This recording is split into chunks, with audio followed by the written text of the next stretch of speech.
Hello again. We have an interesting project this time.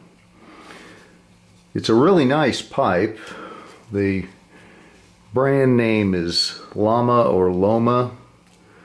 They're made in Sweden. They're significantly high-end. You can spend a lot of money on one of these things, and it's a classic Scandinavian pipe, and it's very delicate and graceful with a contrast stain, very ergonomic in design. Anyway, you can see the problem already here. We've got a case of the horn extension having snapped off the shank of this pipe. I'm going to include some close-up photographs. I know that this movie thing doesn't work as well for that type of thing as a photo does.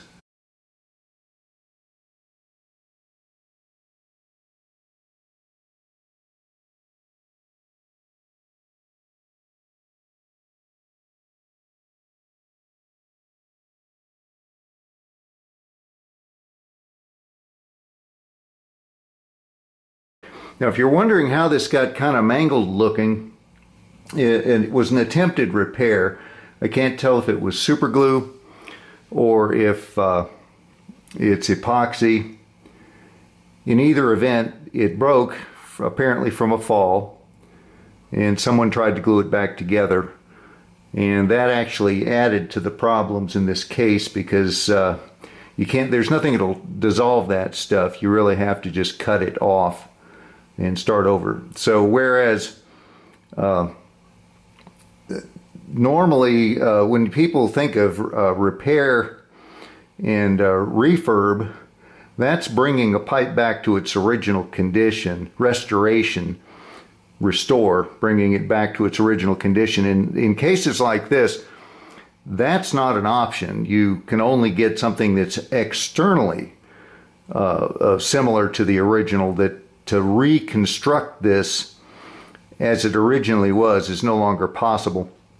Now, the reason this broke, and it's kind of a bone that I like to, or not like, but a bone I pick with some of these artistic designers, that ruggedness is not on their menu in terms of things that they consider when they design these. And this is actually a very simple design. All that was done was to turn the shank down to a very thin tube and then slide a spacer over it and then a piece of horn over that. The problem is that the structural integrity is suspect on these. Horn itself tends to humidity and so forth causes it to delaminate very frequently, and when that happens, you've lost any of the structure. The glue's going to separate from the horn, and the only structural item, we'll call it, the only structural member left in this thing is a 1 millimeter thick tube of briar, which is almost transparently thin. It's just a break waiting to happen. So we're going to have to completely rebuild this using different materials and different techniques. I wouldn't redo it this way even if I could, because it would just break again.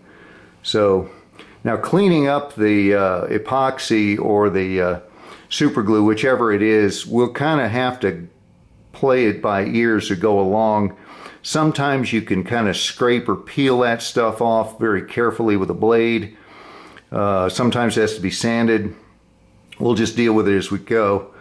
Now structurally, well, I've made a diagram that I'll get the camera focused on here in just a second so you can see what the new design's going to be.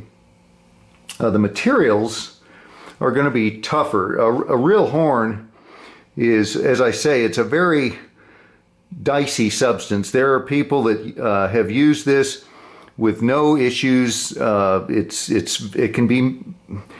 There are stable examples to be had. There are people who've used it in their 50-year-old pipes and they've never had a problem. In other cases, it never stops moving in almost like a heartbeat. It never stops changing shape. It delaminates. It doesn't hold glue very well. It's a very roll the dice type of material. So for that reason, I don't do repairs with it. I don't like that roll the dice feeling. So I'm going to use a type of synthetic horn. And I can't remember the name of this. I even took a shot at looking it up online. It's came from Atlas Billiard Supply. I'm not sure what it's called. It's a synthetic of some kind. It's extremely tough, hard stuff. And it does a really good job of looking horn-like. It's a little difficult to handle, but that goes with the territory.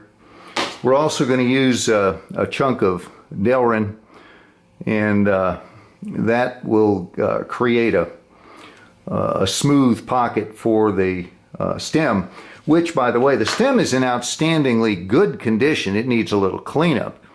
Most do, but there's no chewing, there's no significant structural issues with this stem, and the tenon is in excellent shape, so at least we don't have to deal with that. We can use this as a baseline. So we're going to get this all back together, and the guy will have a new pipe.